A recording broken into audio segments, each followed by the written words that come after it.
Let's talk about working in construction, renovating a house, doing some real estate investing, development, all that stuff. Issues come up.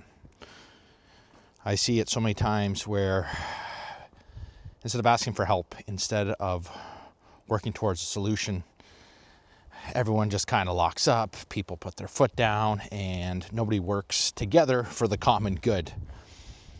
And a lot of people forget this, is that you're on a project to make money. So how do you make money? Get the job done as fast as possible. And that's every single person. If you're the architect, if you're the engineer, if you're the contractor, if you're the subcontractors, and ultimately if you're the owner, you need that job done as fast as possible. So why do we sit and complain and argue and fight and put our foot down and not get in a room together and collaborate on a solution to make sure that everyone benefits, right? The whole thing of team, right? Together, everyone achieves more. Like, this is just not just something that someone just came up with. It's a realization. The collaboration over competition. The consistency creates champions. These are sayings that actually have a true meaning. So if there's an issue, why are you wasting your time? Why are you wasting your energy fighting and arguing instead of just solving the problem? That's something you have to ask yourself. And I 100%, I understand it. I've been there. I've been the frustrated contractor. I've been the frustrated owner arguing. But ultimately, it's just a lose for everybody if the project gets delayed longer.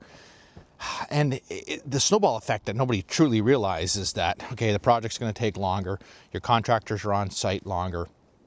Your owner's obviously paying longer for that. High interest loans, all that stuff. Then let's look at what's happening around there. Your suppliers that aren't having product coming to site. And then you have the homeowners that are looking to move into those. And let's think of the snowball effect of that.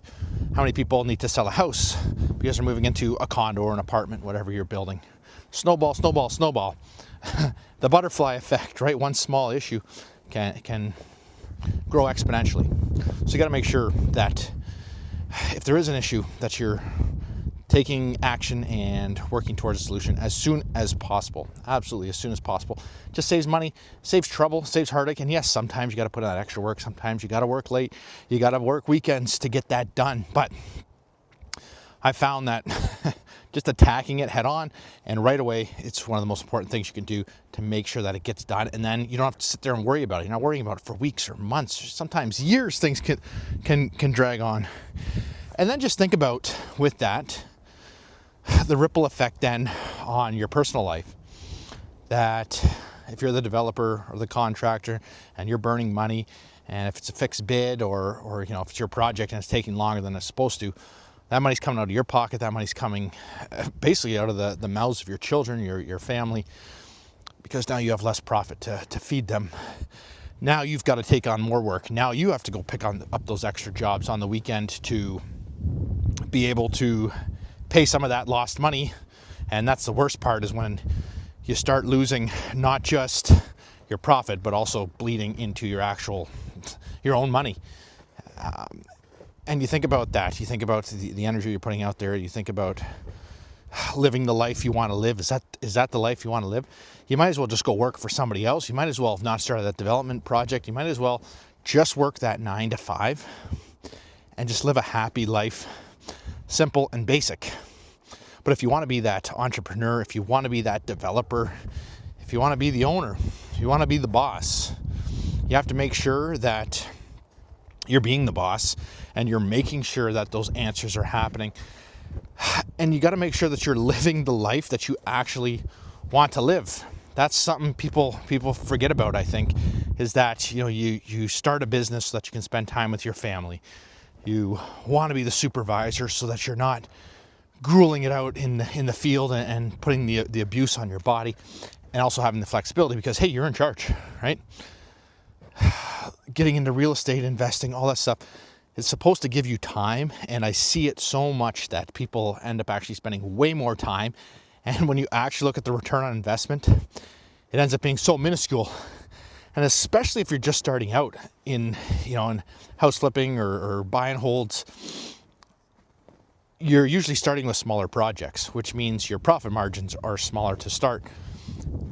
So you need to make sure that you are on top of those things, that you're planning and scheduling and tracking all the issues, and also understanding the successes and where the successes lie, so that you can implement those into your systems moving forward. And that's a lot of times people forget about that. The post-mortems on projects, assessing constantly too throughout the project, assessing what's going well, what's not going well, making sure that the contractors you're picking are high quality contractors, even if it eats into a little bit more of your return on investment. Knowing that a project is going to be done when you need it to be done is just instrumental in making sure that you're having that good life and you're not worrying the stress, like less stress relieved off of you. And it's just amazing, just the little micro stresses that happen when one guy doesn't show up, and now you're spending time to call him, and now you're worrying, and now you got to worry about another guy. And again, the ripple effect, the butterfly effect of all of that is you hire a bad tile guy, you hire a bad kitchen installer, he's late or he doesn't show up. Who else is that affecting? Now your drywaller is there longer, your painter's there longer, your plumber's there longer waiting for this to happen. So now he's not getting home, even though he has all his ducks in a row and he's running the most leanest operation out there and his systems are all dialed in. There's one thing he didn't realize, is that working for you was not a good thing. And that becomes a problem, and word spreads fast that if you're the owner, the contractor that has these jobs that are always slipping, how likely is the quality guy to work for you knowing that the project's always slipping?